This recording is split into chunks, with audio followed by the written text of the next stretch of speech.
আজকে তো সপ্তমী, সবাইকে জানাই মহা সপ্তমীর শুভেচ্ছা ও ভালোবাসা। আজকে সকালবেলা মা আর বাপি গিয়েছিল বাবা বড় কাছারির মন্দিরে পুজো দেওয়ার জন্য। মা এটা প্রত্যেক বছরই যায় আর এই সপ্তমীর দিনই যায়।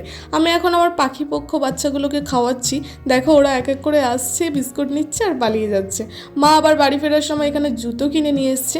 বাপি নিয়ে এসেছিল আমার জন্য পেটাই পরোটা, কারণ আমি বড় কাছারির পেটাই পরোটাটা খেতে ভীষণ ভালোবাসি আর কি। আর পুজোতে সবাই নতুন জামা কাপড় পরছে, আর আমার গোপু সোনা নতুন জামা পরবে না সেটা কি হয় বলো?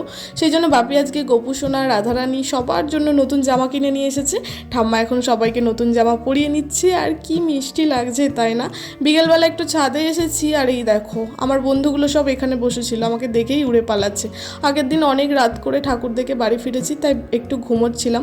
বিকেলবেলা একটু ছাদে হাঁটাহাঁটি করছি, চারিদিকে পুজোর গান বাজনা, পরিবেশটা এত সুন্দর লাগছে। তোমরা সবাই পুজো ভালোভাবে কাটাও, সুস্থভাবে কাটাও। দেখা হচ্ছে পরে ভিডিওতে। টাটা।